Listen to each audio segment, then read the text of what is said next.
পাছে মনে বিমৰিষি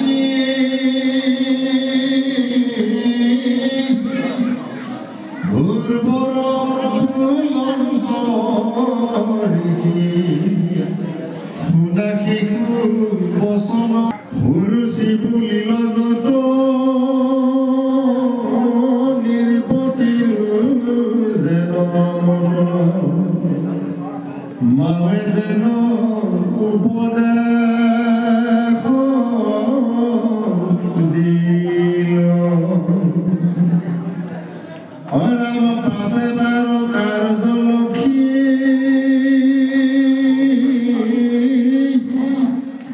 শিশুৰ সাহস দেখি পৰম বিস্ময় মুনি বৰা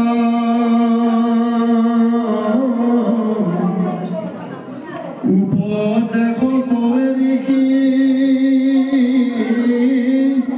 তত্ত্ব উপদেশ পঢ়ি ধ্ৰুৱকী শান্ত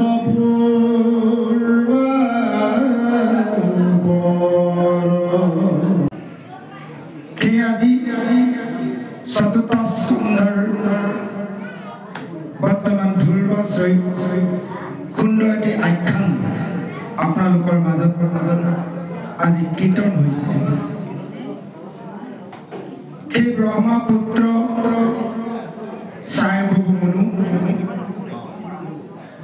স্বয়ম্ভু মনু পুত্ৰৰ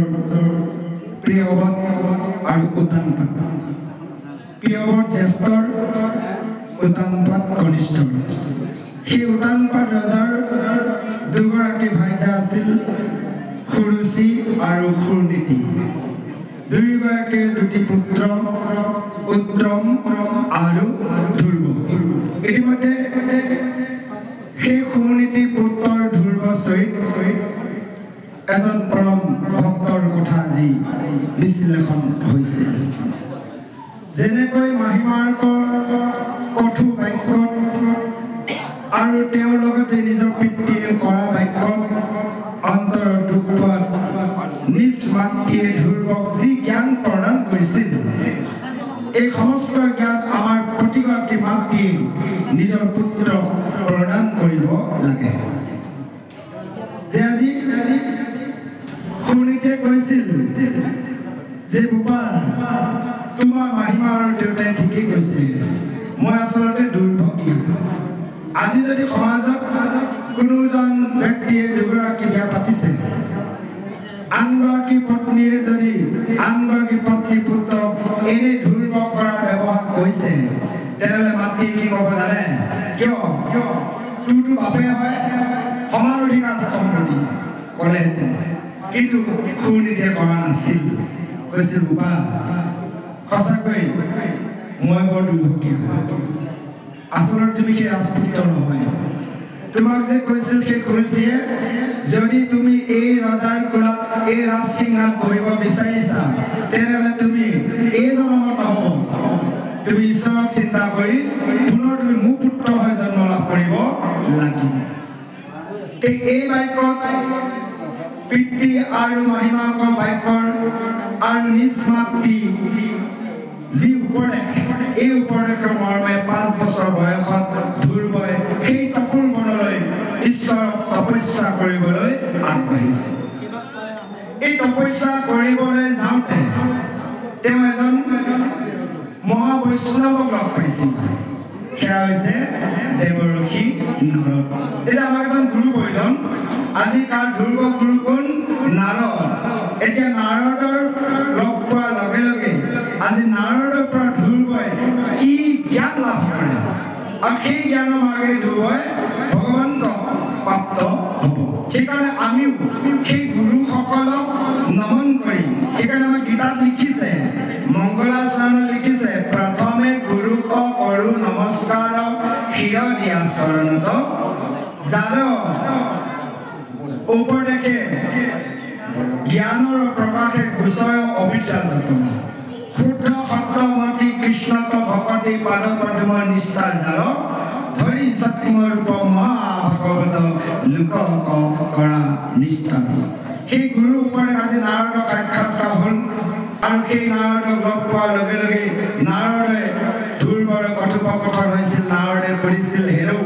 তুমি কলৈ যোৱা বোলে মই ঈশ্বৰৰ দৰ্শন তপস্যা কৰিবলৈ যাওঁ ইফালে চাব ধ্ৰুৱই কিন্তু ভগৱানক দেখাও নাই চিনিও নাই কিন্তু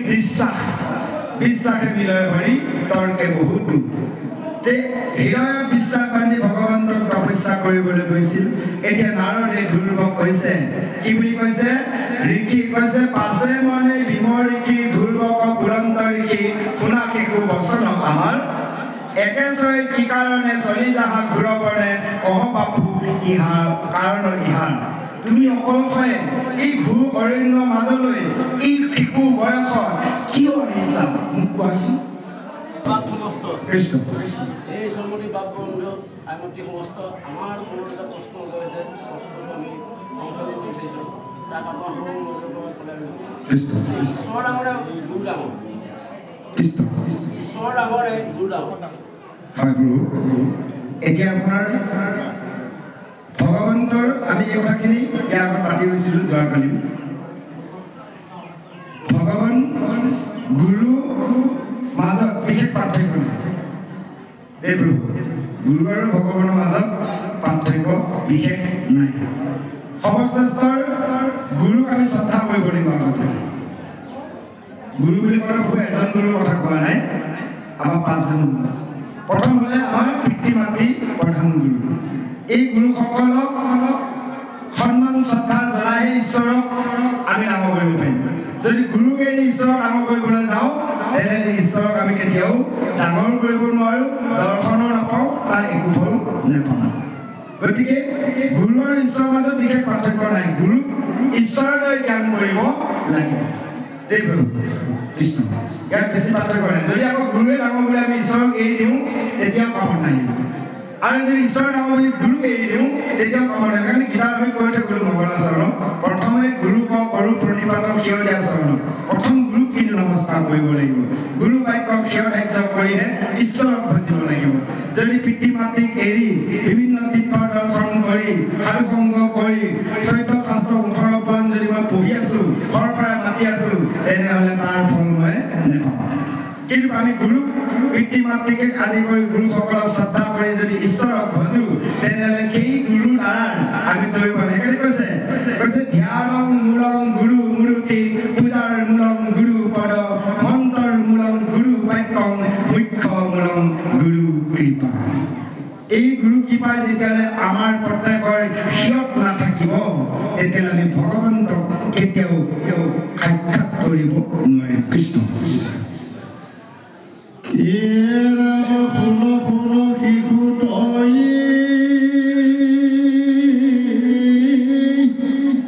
উপদেশ কহো মই যথাবৃত শাস্ত্ৰ ব্যৱহাৰ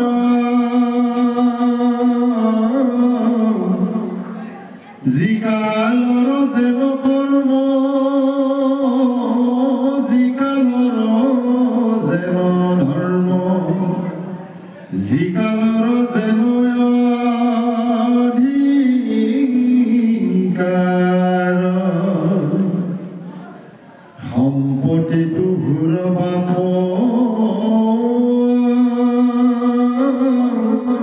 তপোবনে চলিবাব যুগহেন নেদেখো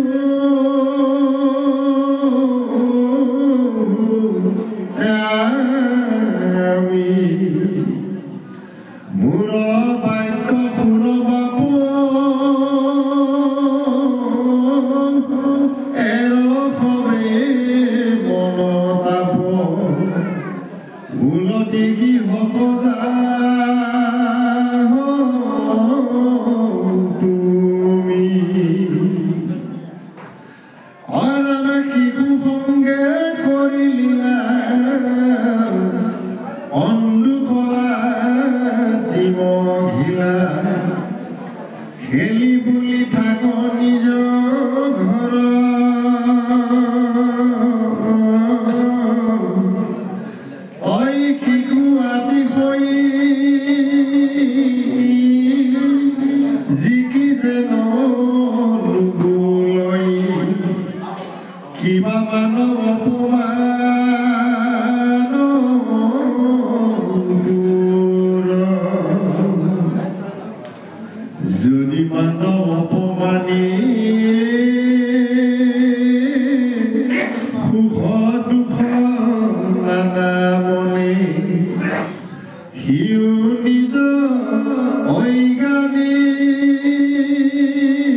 জ্ঞান উপাৰ্জন কৰি জ্ঞানৰ মাৰ্গে চাব লাগিব সুখ আৰু দুখ এই ফলদাতা কোন পৰম প্ৰভু ভগৱন্ত নাৰদে কৈছে যে এইবোৰ তুমি এৰি দিয়া শুভ কৰ্ম সুখ দুখ যিবোৰ ঘটি আছে সমস্তবোৰ এই ধৰ্ম কৰ্ম কোন অধিকাৰী পৰম প্ৰভু ভগৱন্ত তুমি গতিকে তুমি এইবোৰ এৰি দিয়া এই যিমানবোৰ চৰাচৰ তুমি দেখিব পাইছা এয়া স্বতন্ত্ৰ নহয় ইয়াৰ সমস্তৰ কাৰণ আছে মূল প্ৰভু ভগৱন্ত গতিকে তুমি এই কথাখিনি জানি লোৱা আৰু হেন জানি জ্ঞানীজনে স্বীকাৰ নকৰে মানে সুখৰ দুখৰ দুহাংগ লভিয়া মিলাবে ঈশ্বৰৰ ইচ্ছা সুখৰ দুখৰ দুই মিছা যথা লাভে থাকে তুষ্ট হৈ যে সেইকাৰণে জ্ঞানীসকলে এই কথাটো স্বীকাৰ নকৰে কোনটো এয়া সুখ এয়া দুখ এই জ্ঞানীসকলে কেতিয়া নহ'বে সেইকাৰণে আমি জ্ঞান অৰ্জন কৰি সুখতো সুখ দুখতো সুখেই ভাবিব লাগিব হয়নে বাৰু কৈছে মৃত্যুটো যিটো ভাৱ শত্ৰুটো আমি সেইটো ভাৱে কৰিব লাগিব কাৰণ আমি কাৰো কোনো আপোন নহয় কোনেও কাকো একো কৰি দিয়া নাই কোনেও কৰি দিব নোৱাৰে কেৱল পৰম প্ৰভু ভগৱন্তই কৰিব সেইকাৰণে গীতাত কৈছিল অৰ্জুন হেৰ অৰ্জুন কাৰো কৰ্ম ফলৰ ওপৰত হাত দিয়া মোৰ অধিকাৰ নাই যোনে যি কৰ্ম কৰিব তাৰ ফল লাভ কৰিব হয়নে বাৰু যদি আপোনালোকে জাতিলাও লগাইছে তাৰপৰা যদি কোমোৱা খাম বুলি ভাবিছে পাব নেকি বাৰু লগাইছে জাতিলাও এই কোমোৱা আশা কৰিলে পাব জানো কেতিয়াও নেপাব গতিকে যি কৰ্ম কৰা যায় তাৰ ফলটো পাব কম আৰু বেছি যদি আমি ভালদৰে কৰোঁ তাৰ ফল বেছি পাম বেয়াকৈ কৰিলে তাত কমকৈ পাম এই কথাটো সুন্দৰভাৱে আজি নাৰদে ধ্ৰুৱক গৃহলৈ যাবলৈ কোৱাৰ চলেৰে ইমান সুন্দৰ তত্ত্ব জ্ঞান আজি উপদেশ দিছে যে এই মায়াৰ যিটো তুমি মায়াক দেখি তুমি হৰি স্মৰণ কৰি যদি তুমি এই বানপ্ৰস্থ ধৰ্ম পালন কৰিব বিচাৰিছা শুনা ইমান কষ্টকৰ ডাঙৰ ডাঙৰ মুনিসকলেও এই তপোবনত এনেভাৱে ভগৱন্তৰ তপস্যা কৰা সাধ্য নাই তুমি এই 5 বছৰ বয়সত পাৰিবা জানো আজি নাৰদে কৈ আছে ধ্ৰুৱ কৈছে কোটি কোটি জনমৰ সেই মহা ঋষিসকলে যাক ধ্যান কৰিও সাক্ষাৎ কৰিব পৰা নাই তুমি একোৱে ত্ৰুটি মিনতি নাজানা কেনেকৈ ভগৱন্তক পাবা আজি চাওক কেনেকৈ নাৰদে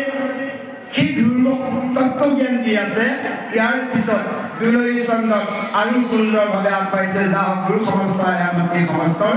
এই দুলৰী চন্দ মাত্ৰ দুটি কলমৰ পিছতে আজি এই ভাগৱতৰ অধ্যায় কৰিব আমি সমাপ্তি লক্ষ্য ৰাখি সামৰিকভাৱে আগবাঢ়িম জয় কৃষ্ণ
Hot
নাৰদে ধ্ৰুৱক কৈছে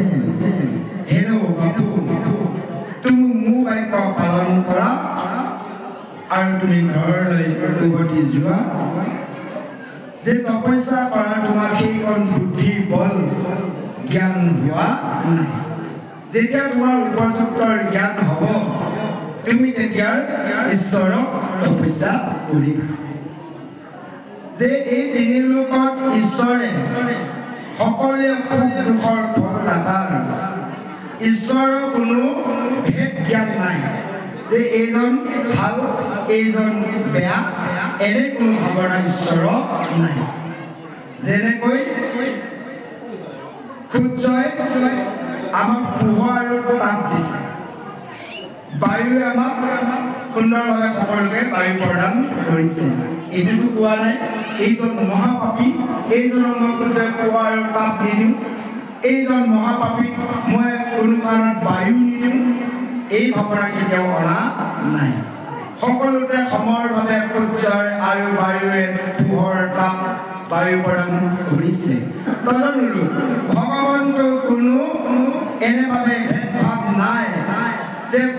জ্ঞানীজনকো যিকণ কিবা কৰিব অজ্ঞানীজনকো ভগৱন্তই কিবা কৰিছে চাবচোন বেয়া মানুহজনকো বেয়া কাম কৰাত ভগৱানে তেনেকৈ কিবা কৰিছে তেওঁ পিছৰ ফলটো বেয়া আছে কিন্তু তেওঁ কিবা গৈ আছে কিন্তু ভকতজনকো যেনেকৈ কিবা কৰিছে অজ্ঞানীজনকো কিবা কৰিছে কিন্তু ভকতৰ কিবাৰ ফলটো অলপ বেলেগ অজ্ঞানীজনৰ কিবাৰ ফলটো অলপ বেলেগ যে আমি দেখা যায় ৰাইজক দেখোঁ যে বিভিন্ন সময়ত আমাৰ ভক্তসকলৰ কিন্তু অপায় অমংগলবোৰ বেছি অভক্তৰ কিন্তু নাই কোনোদিনাখন সাধু সংগ নকৰে ঈশ্বৰৰ গুৰু সেৱা ভালদৰে নকৰে ভকতকো শ্ৰদ্ধা নকৰে তথাপিতো সেইসকলে অচৰ্য বিভূতি জয় জয় মই আৰু ভকতসকলে সদায় ঈশ্বৰৰ সেৱা কৰে ভকতে কৰে সাধুক শ্ৰদ্ধা কৰে শ্ৰদ্ধা কৰে সেইসকলক কি হৈছে দিন ভিক্ষা প্ৰাণ ৰক্ষা ইয়াৰ মূল কাৰণ সেইজন ভক্ত একান্ত ভক্তজনৰ কাৰণ কিয় দুখীয়া জানে উদাহৰণস্বৰূপ বিপ্ৰ দামোদৰ কৃষ্ণ একান্ত ভকত আছিলে কোন বিপ্ৰ দামোদৰ তেওঁ দৰিদ্ৰ আছিল যদি আমি ভক্তসকলে সেই অচৰ্য বিভূতি বেছিকৈ পাওঁ ঈশ্বৰক পাহৰি যাওঁ সেইকাৰণে ভগৱন্তই একান্ত ভক্তসকলক ইমান বিপদত নেপেলায় কিবা সমস্যা হওক কৰিব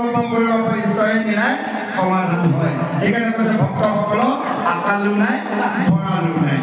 কিন্তু বাকীসকলো আছে কিন্তু সেইসকলৰ কিন্তু অন্তিম সময়ত যি দুখ যন্ত্ৰণা পাব একান্ত ভক্তজনে কোনো কাৰণত নেপায় যাহক গুৰু সমস্ত হয় মাতৃ সমস্তৰ এনেভাৱে নাৰদে কৈছে বাপুৰ যে ভগৱন্তই যেনেকৈ শত্ৰু মৃত্যুৰ সময়ৰভাৱে জ্ঞান প্ৰদান কৰে তুমিও শত্ৰু মৃত্যু সকলোকে সময়ৰভাৱে দেখিব চেষ্টা কৰিবা যে এই সুখ দুখ সকলো ফলদাতা ঈশ্বৰক তাক তুমি নিজাকৈ একো নাভাবিবা যেতিয়া নাৰদৰ বাক্যৰ শুনাৰ লগে লগে ধ্ৰুৱই নাৰদক পুনৰ প্ৰশ্ন কৰিছে যে তোমাক আজি যে দৰ্শন কৰিবলৈ এই এটা দুৰ্লভ তুমি যে জন্ম লাভ কৰি আছা এই কতৰ ভাগ্য ফলৰে আজি মই তোমাক দৰ্শন কৰিব পাৰিলোঁ আমিও কতৰ ভাগ্য ফলত আজি আপোনালোকৰ দৰে সাধু গুণী জ্ঞানীসকলক দৰ্শন কৰা সুবিধা পালোঁ আজি ধ্ৰুৱই কৈছে যে তুমিনো দেশখনত ভ্ৰমণ কৰি পোৱা কি প্ৰয়োজন আছে নাৰদক আজি ধ্ৰুৱই কৈছে কাৰণ তুমি হৰি গুণ গাই জগতখনক তুমি পবিত্ৰ কৰিছা যে এই ভক্তসকলৰ কৰ্ম হৈছে যে আমাৰ এই ভক্তসকলে বিভিন্ন স্থানলৈ যায় নিমন্ত্ৰণ কৰিলে মূল উদ্দেশ্য হৈছে কি যে সাধু সংগৰ প্ৰধান তাৰপিছত হৈছে এই হৰি গুণৰ নামৰ দ্বাৰা জগতখন পবিত্ৰ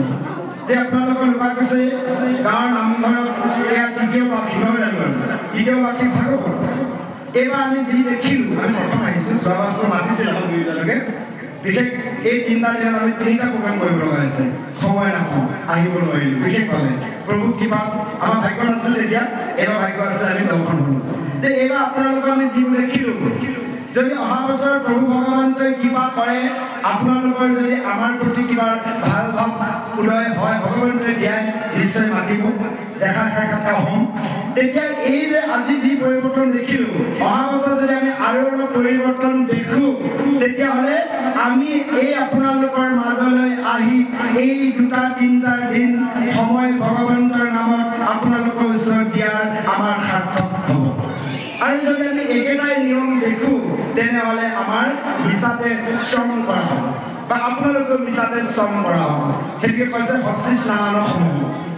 হয়নে বাৰু এই কথাটো আমি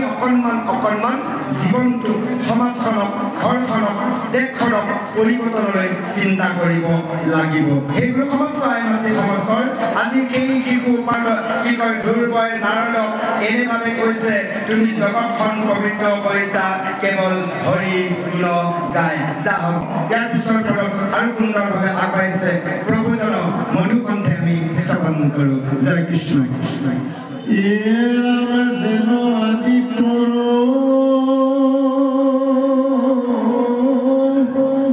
কোনো কাৰ্য নাই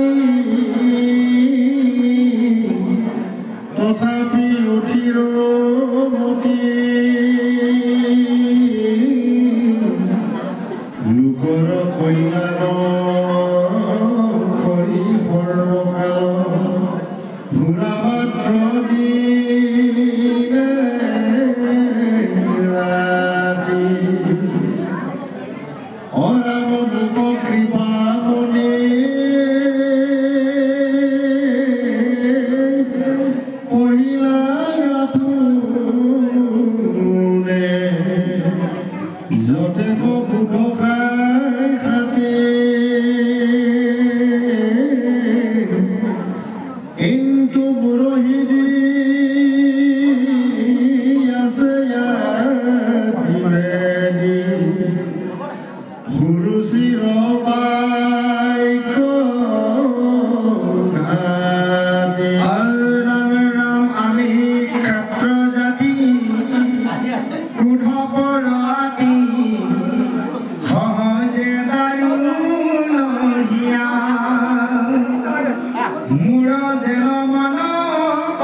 তুমি আজি এইখিনি যে কথা ক'লা সেই দেৱৰ কিনাৰত আচলতে তুমি মোক কৃপা কৰি তুমি এইকণ উপদেশ দিলা কিন্তু মোৰ মনত সুৰুচি বাক্যৰ আঘাতত মই আজি এনেভাৱে আহিব লগা হৈছে যে আমি হৈছোঁ ক্ষত্ৰিয় জাতি আমাৰ খংটো বেছি গতিকে তুমি এটা মোক উপায় দিয়া যাতে মোৰ মনত এইটো মোৰ প্ৰয়োজন আছে মোৰ মনলৈ তুমি উপদেশ দিয়া মোক পিতৃ পিতামহসকলে যি কাৰ্য এই তেওঁলোকক কৰিব পৰা নাই তাক যাতে মই সহজে কৰিব পাৰোঁ আজি নাৰদক ধ্ৰুৱই এনেভাৱে উপদেশ বিচাৰিছে আহক ইয়াৰ অকণমান পিছত সৰহ সামৰণিলৈ আহিব আমাৰ এই প্ৰভুজনে কিবা এটা সুধিব বিচাৰিছে কৃষ্ণ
এয়ালে কৃষ্ণৰ চৰণ চিন্তি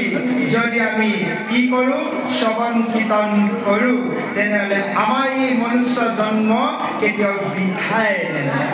আৰু সেইকাৰণে শ্ৰীকৃষ্ণ ভাৰতীয়ে কলি ধৰ্ম প্ৰধান কেৱল হৰি নাম শ্ৰৱণ কীৰ্তন উল্লেখিত কৰি ইয়াৰ ধাৰ সামৰিলৈ আগবাঢ়িছে যাওক গুৰু সমস্ত আই মাতৃ সমস্তৰ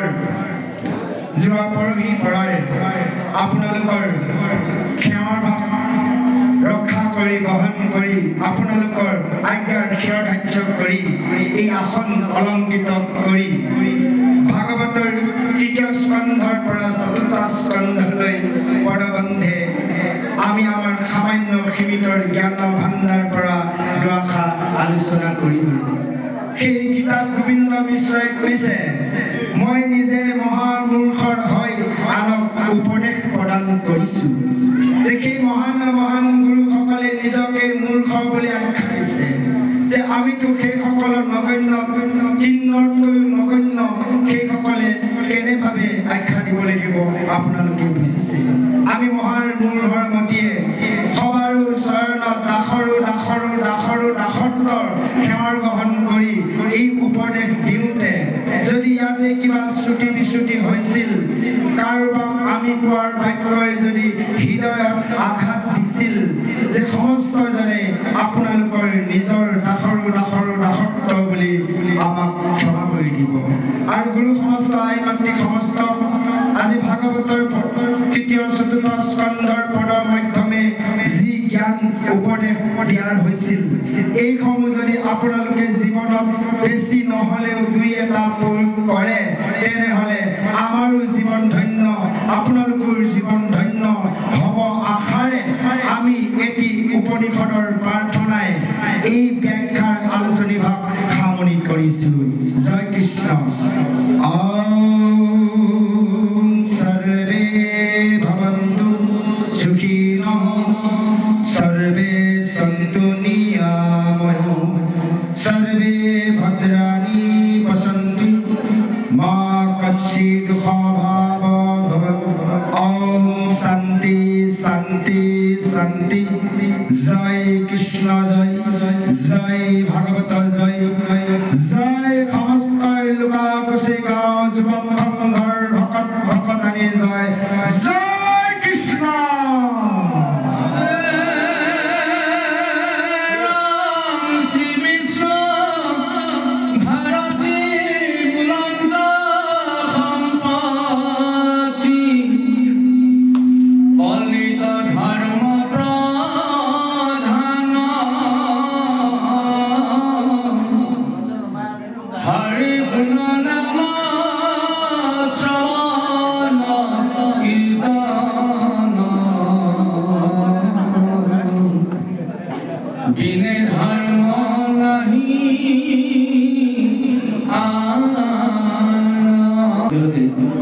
আপোনালোকে দেৱবাদ্য বজাব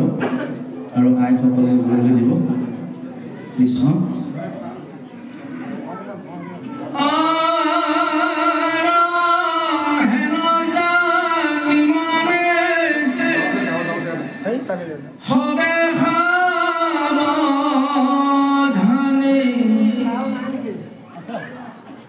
কৃষ্ণ কথা শুনি